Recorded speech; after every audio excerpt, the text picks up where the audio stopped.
আমার খুব কাছের একটা বড় ভাই ছিল, ওনার লাল একটা প্রাডো গাড়ি ছিল, যে গাড়িতে সবসময় আমি চলাফেরা করতাম।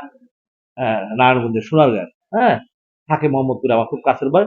সে যখন মহাসম্মেলন, আন্দোলন, রুটি, হ্যাঁ, সুপারহিট, মান্নাকে কিন্তু সৃষ্টি করছে সে, পরে কিন্তু হায়াত ভাই দিচ্ছে।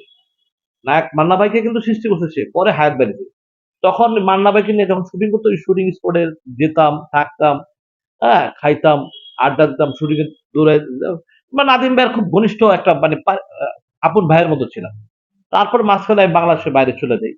বাংলাদেশের বাইরে চলে যাওয়ার পর প্রায় ৮-৯ বছর বাংলাদেশের বাইরে থাকি।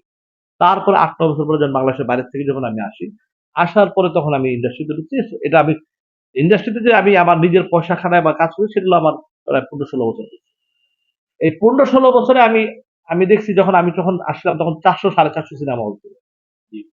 ৪০০ ৪৫০ সিনেমা হল ছিল।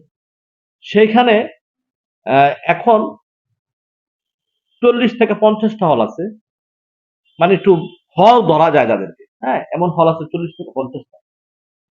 যেই হলের আহ, আমার কথা হলো যে, যেই হলে ৪০০ থেকে ৪০-৫০টা চলে আসে, এটা তো আমার ব্যাখ্যা দেওয়ার কোনো দরকার আছে আমার? এটা ব্যাখ্যা তো অটোমেটিক যারা বুদ্ধিমান তারা বুঝে ফেলবে। তাহলে সিনেমা কতটুকু আছে? এই ১৫ বছরে আমি যেসব প্রডিউসার গুলো দেখছি, যেমন পাখির আকবর ভাই, কাউসার ভাই, তারপরে আশার মনির সাহেব, তো সে শিডিউল জগতে মারাই গেল, ঠিক আছে। তারপরে আমাদের তাপসী ম্যাডাম, তারপরে আমাদের খুরশেদ, হ্যাঁ, তারপরে এমন বহু প্রডিউসার আছে যারা, কালাম ভাই, তিতাসের কালাম ভাই, ঠিক আছে, যারা আমি আইসা দেখছি। তারপরে কুদ্দুস ভাই, হ্যাঁ, আমি আইসা যাদের ছবিগুলো দেখছি, কুদ্দুস ভাই, যারা আহ, বাংলাদেশের সুপারস্টার বলেন, স্টার বলেন, নায়ক বলেন, যাই বলেন, তাকে নিয়ে কাজ করছে। আজকে সেসব প্রডিউসার গুলা কোথায়? যদি এই প্রডিউসার গুলা, আমি দেখছি এই প্রডিউসার গুলা অনেকেই আজকে এত অবস্থা খারাপ হয়ে গেছে যা বলার মতো বাইরে। আর অনেকে আছে, অনেকে টাকা পয়সা আছে, তারা ঠিক আছে, বা যাদের নাই তারা আছে কোথায়? আসলে তারা কেন ছবি বানান? আমি তো এসে তাদেরকেই দেখতাম ছবি বানাইতে। আমি তো ৪-৫ বছর তাদেরকেই দেখছি ছবি বানাইতে, শাহাদত হোসেন লিটন ভাই, হ্যাঁ, আমি তাদেরকেই ছবি বানাইতেছি। আমি শাহিন সুমনের ছবি বানাইতেছি, ঠিক আছে। তো সেই প্রডিউসার গুলো এখন ছবি কেন বানায় না? তো সেই প্রডিউসার গুলো এখন কোথায়? সেই প্রডিউসার হারায় গেছে। এই হারানোর জন্য দায়ী কে? এই হারানো, আজকে যদি আমি মনে করি আজকে আমি সুপারস্টার, আমি আজকে যদি আমার ছবি ভালো চলতো, আমার ছবি চলতে হল কি বন্ধ হইতো? আর যে প্রডিউসার গুলো ছবিগুলো বানাইছে, সে ছবি একটার পর একটার পর একটা প্রডিউসার গুলো ছবি রিলিজ করতো, একটার পর একটা প্রডিউসার তারা বানাইতো, তাই না? তো ৮-৯ বছর যাবত তো ইচ্ছার ছবি রিলিজই হয় না। তো ৮-৯ বছর যাবত তো ইচ্ছার ছবি রিলিজই হয় না, ঠিক আছে। তো সেইখানে ঈদের পরে আমরা এমনও দেখছি যে ঈদের ঈদ ছাড়া ছবি রিলিজ হয়েছে, ১ দিন ২ দিন চলছে, তারপর কিন্তু ছবি শেষ, বেনিশ হয়ে গেছে। কোটি কোটি টাকা বেনিশ হয়ে গেছে মানুষের।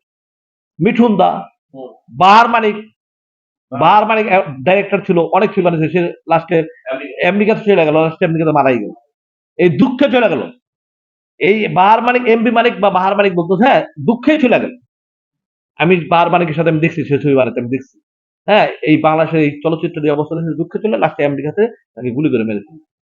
এই যে কিছু কষ্টগুলো আছে, হ্যাঁ, এগুলো তো আমরা তো একদম কাছের থেকে দেখছি, এগুলো একদম কাছের থেকে দেখছি, ঠিক আছে। এগুলো আসলে কেউ মুখ খোলে না, আজকে আমি মুখ খুললাম, এই কথাটা ভিত্তি না, ঠিক আছে। আমি মাইক পেলে অনেক বড় বড় বক্তব্য মারতে পারি, বাট সত্যটা কি, বাস্তবটা কি? এই যে আমি যা বলছি, একটা কথা মিথ্যা বলি না। যদি কেউ বলতে পারে যে আমি একটা কথা মিথ্যা বলছি, আমি ইন্ডাস্ট্রিতে জীবনে ঢুকবো, ঠিক আছে। আশার মনির সাহেব কত যন্ত্রণায় মারা গেছে ছবিটা রিলিজ করতে দেওয়া, ছবিটা তার ছবি রিলিজ করার কথা ছিল আগে, তার ছবি সবকিছু কমপ্লিট করে হোসেন ভাইয়ের ছবি দিয়ে দিল আগে, ঠিক আছে। আশার মনির বস নাম্বার 1 ছবিটা, ছবিটা ফ্লপ করলো, ঠিক আছে, মারাই গেল, হ্যাঁ। এগুলো অ্যাকচুয়ালি আমরা দেখছি, এগুলো আমরা অনেক চোখে দেখছি, অনেক কিছু দেখছি, অনেক ইতিহাসের সাক্ষী আছে আমি ইকবাল। আমি এগুলা বলতে চাই না, অতএব আমরা দেখেছি এগুলা শুনেন। মাইক পেলে বড় বড় চাপাবাদী সবাই করতে পারে, ঠিক আছে, কিন্তু অরিজিনাল কথা বলার, সত্যি কথা বলার সৎ সাহস খুব কম মানুষের কাছে। আজকে দেখেন আমি সত্য কথা বলবো দেখে আমাকে একটা গ্রুপ আমাকে কেন বকাবকি কেন করে, কেন করে আমাকে বকাবকি? কারণ সত্যটা সহ্যই করতে পারে না। হ্যাঁ, সহ্য করতে পারে না। ঠিক আছে? এই যে জিনিসগুলা, যে মানে সত্যি কথা শোনার সস্সাও নাই। হ্যাঁ, চামচামি করে বেশি দিন চলা যায় না, চামচামি করে বেশি দিন খাওয়া যায় না।